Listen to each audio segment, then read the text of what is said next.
Hi everyone, welcome. This evening I'm just going to start work on this little presentation that's about artificial intelligence and the whole transhuman movement. And instead of taking hours and hours to do this in the video editor program, I'm just going to film this on my screenshot program and then edit that later. Really, I'm just kind of doing an exploration with this, exploring some of the things that I've been talking about with a couple of friends in private. And I know, some people will understand me better than others. I'm going to start this out with, a lot of symbolic esoteric stuff, and then we'll get more into the practicalities, and hopefully it won't be too long. All right, let's get started. Okay, so I'm just going to start with the computer on button. And many of you know that conventional computers are all just, binary ones and zeros. And then when you get into the quantum computers and they get into the qubits, that's when you get the superposition of the 1 and the 0 and whatnot. But a long time ago, someone who is really interesting and intelligent told me that artificial intelligence will never be able to merge the 1 and the 0. So, the 1 could represent the yang or the masculine, and the 0 would represent the feminine or the yin. And this person explained to me that esoterically, the marriage of the 1 and the 0 will not happen with artificial intelligence. And that artificial intelligence mimics, the yin and the yang. And then I was looking at my symbols dictionary, and I found this symbol, which of course is synonymous with the on button. It's the on and off switch of modern household appliances and of course the computers. But of course, when you have the circle divided by the vertical line, and it is and has completely penetrated the circle, I find it interesting because the alchemists associated with nitrogen and blah blah blah, but it's also been associated with lightning and with the solar halo. So this is obviously a solar symbol and connects with plasma, right? So I found that to be very interesting. Okay, so next, this leads me to classic solar symbol with the circle with a point in its center. And this is really a solar symbol fundamentally in all cultures. Solar meaning plasma and the sun, but also the soul, S-O-L and S-O-U-L, are kind of synonymous. And so, in esoteric astrology, this represents the creative spark of divine consciousness that exists in every individual. So this is a symbol of individuation and singularity.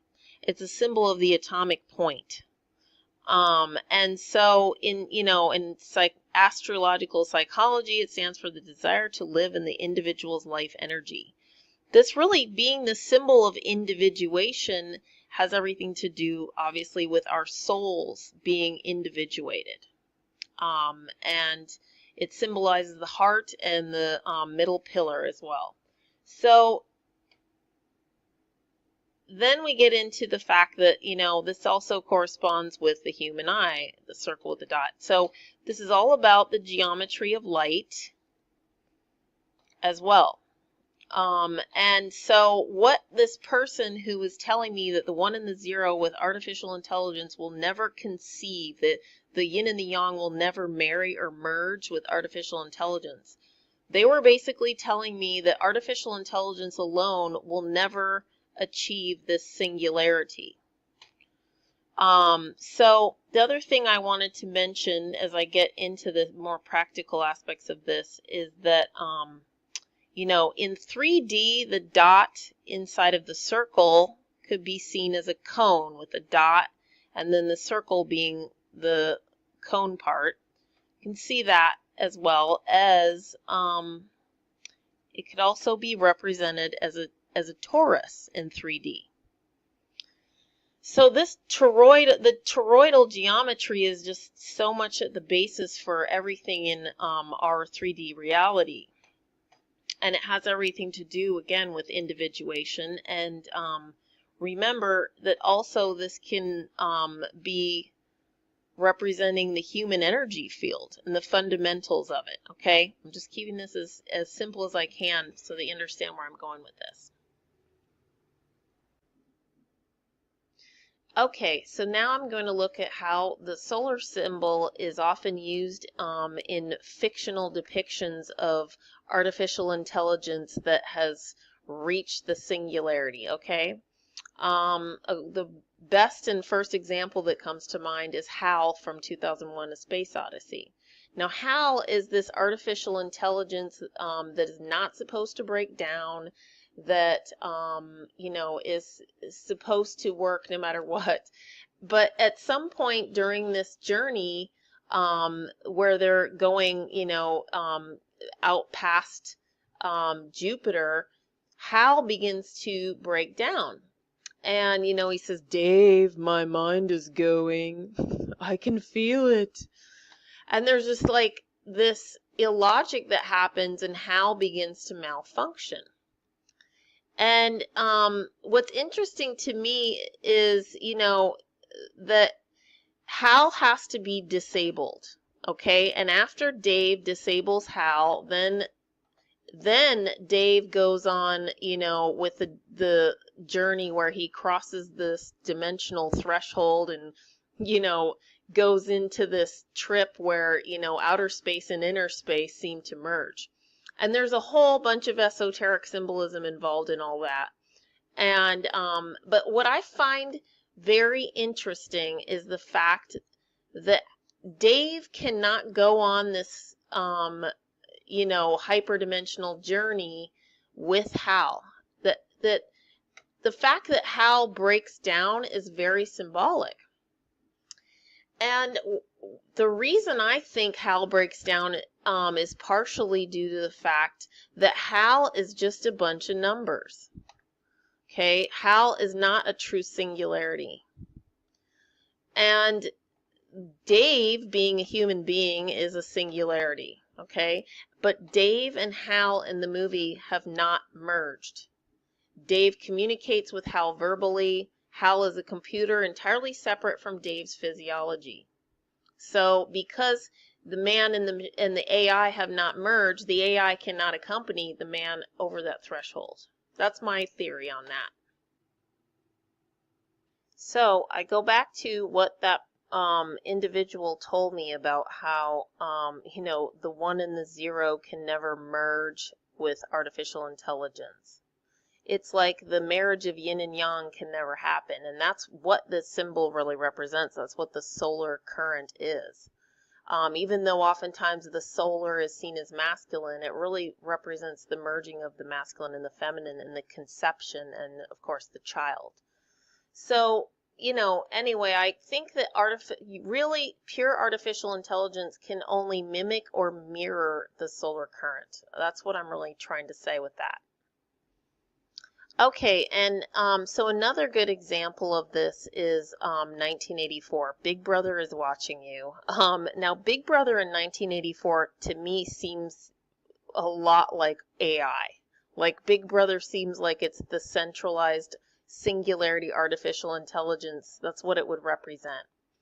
And what's interesting is, in a lot of these depictions of 1984, and Big Brother is watching you with a literal eye, and that we see that dot in the circle again. On a lot of the different book covers, this one even looks a lot like HAL. And it's interesting that it's always, the black and the red are really pillar of severity. So again, it's not the true singularity. It's the out of balance, tyrannical version. And so I find it's interesting that we have all these depictions of Big Brother that way as well. And I want to get in more to the symbolism of that later on. And in more recent times, I found pictures of CERN that have that sort of really CERN kind of is trying to get down to that singularity as well. And there's this TV show called Dimension 404, and I discovered that in one of the episodes there's this giant brain that is also an AI computer. So again, we have the depiction of the eye like with Hal, only in this fictional depiction, it's already merged with organic material. So I think that's where the real singularity happens, is when it is with the machine or the artificial intelligence will never reach the true singularity without merging with organic material of some sort. And I think, it's interesting because with quantum computers, I think that also applies.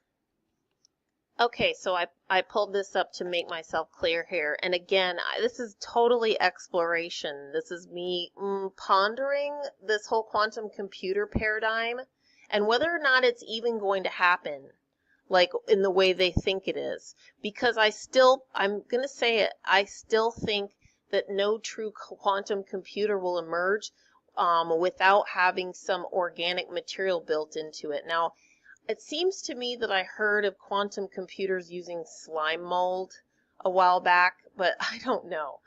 I don't have very limited knowledge of all this. So the more I look into it, the more interesting, and I always have to, apply it to everything I already know. And so we have, the bit versus the qubit. The bit is 0 or 1, whereas the qubit can be 0 and 1. And they call it superpositioning. So again, maybe that's not truly the merging of the 1 and the 0. But it seems like that's what they're really going for with the quantum computing and the qubit. So anyway, I find all of this stuff with quantum computers to be interesting because there's a lot of articles out there. I have 3 Wired articles that I pulled up. This one's from 2014. The revolutionary quantum computer that may not be quantum at all. So, basically, Google's been going on and on about the quantum computers. Now IBM's getting into it. This is from the beginning of this year. Quantum computing is real and D-Wave just open sourced it. They're saying, oh, well, quantum computing is real, but it's also hard. So hard that only a few developers, usually trained in quantum physics, advanced mathematics, or most likely both, can actually work with the few quantum computers that exist. And the quantum computers so far they're just not practical. They're, I wonder how long it's going to take for them to do what they're acting like they're going to be able to do really soon. And here's another article from this year, from March. The race to sell true quantum computers begins before they really exist. So, okay, so anyway, I don't pretend to understand the quantum computing paradigm and what they're building and what they're capable of, but I do see, there's a progression as far as what the general public is getting addicted to using, I think this push to get the average person to merge with the machine is gaining traction. And there's other people doing videos on this, and I notice, like some of the articles are really interesting. Like this is from 2012, and that's 5 years ago. So in the last decade, I think a lot of push and progress has been made. And obviously the push for the computer-brain interface and the neural interface is really strong right now. And so it's like, okay, consensual telepathy, anyone? I don't need a brain-computer interface for consensual telepathy. And I think that really that this might even further atrophy the natural telepathy abilities in people. And there's, and at what kind of health cost too. So merging brains with computers, Elon Musk is pushing for that because he's concerned about the big brother kind of AI that's sentient and of itself taking over. Because, I mean, this push for artificial intelligence, and at the same time they're pushing for the neural link. It seems to me that they know that singularity won't happen unless there is this living energy put into it.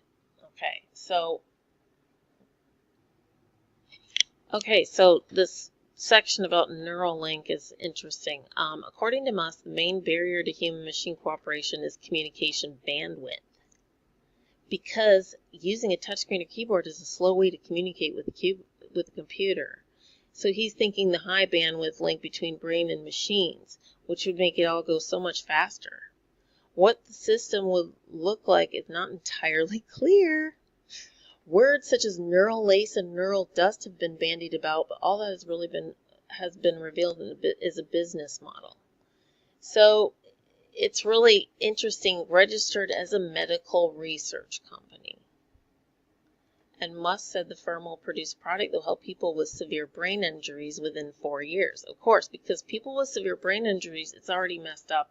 I understand people who, who have sensory problems, or were born, without limbs or whatever, wanting these artificial developments. So that's how this gets off the ground. And then lay the groundwork for developing BCIs for healthy people. Okay, so as soon as we understand the brain, because hello, we don't even understand ourselves. We don't really understand the brain. And it's like all kind of mapped out. And I did an earlier video where I spoke about him saying that if you don't do the brain interface, you're going to become irrelevant in the workplace. You're not going to be able to function in the system eventually that they have planned. So Facebook is also doing this. Okay, here's another Illuminati card for you. Just to move along here, I want to remind people that we are a body electric as well on our own. And we have this, I don't know if you guys remember this video that I posted, Dr. Marshall on the biofield. He talks about the plasma energy field around the human body. This is really interesting because this really does have to do with our DNA and why blood and blood sacrifice is such a big deal in magic. And all of this, the whole, issue of vampirism, and it has everything to do with the electromagnetic field.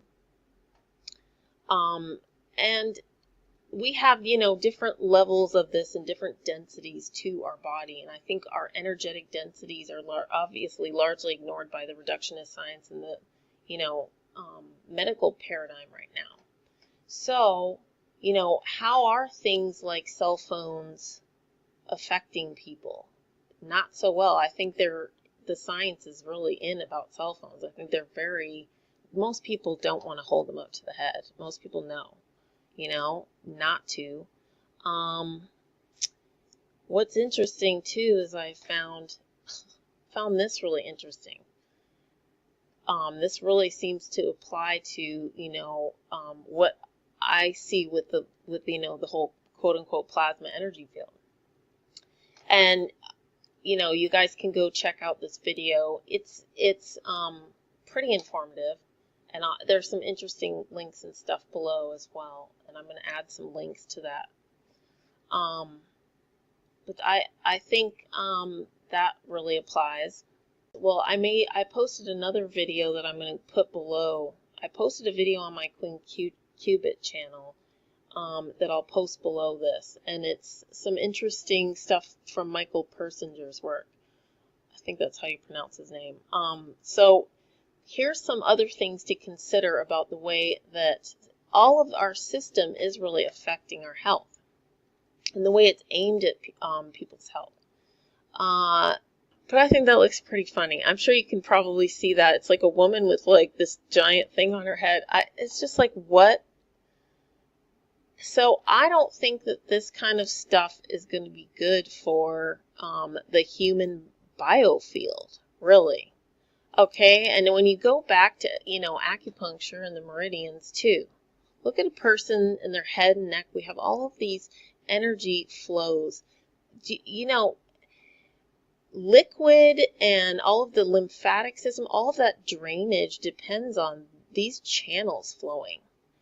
Look at how good she looks. Her channels, her meridian channels are really flowing, at least when she took this picture, Like when you're young and healthy and beautiful, all of this is flowing, and when you get older, it slows down.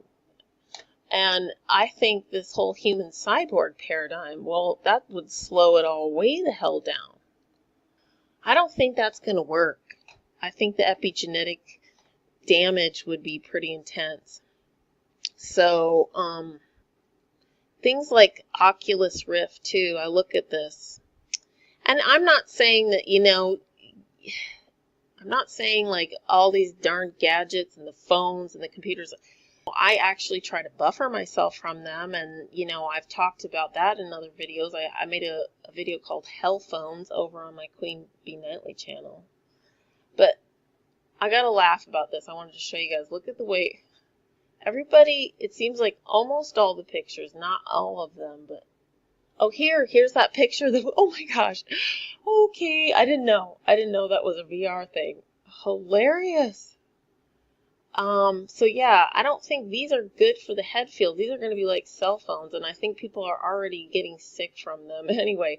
But gaping open mouths in like almost all the pictures, really. It's pretty funny. Anyway, yeah, there's another gaping open mouth. And so yeah, Oculus Rift, how it will affect your body and brain. I wouldn't let my kids use that all the time if I had kids, and I definitely don't think I would be able to do it myself. I already, a lot of us, especially when we get over 40, we're already a little bit more neurologically touchy, and some people are downright sickened by the cell phones and the Wi-Fi and all of it. And we all just have to, again, it's a buffering that was the other video I made on Queen Bee Nightly, buffering. I talked about this subject and about, how do you buffer yourself from this stuff? This guy and people like him have been invaluable to me because they actually care. So this is where the self-love starts. I think a lot of people are very overly body oriented, obviously. Look at Hollywood. And it becomes very egoic. But actually, I do think that self-care and self-love start with your own body, because that is where you're just, that's where so much of the blockage is. That's what the body is, a huge part of the subconscious mind. So you can begin to access it there. All right, so I'm just going to end it on this picture and let you guys know that I really appreciate you listening, because I know this was a bit of a brain fart. It was a transhuman brain fart. Anyway, so I'll talk to you guys later. Bye.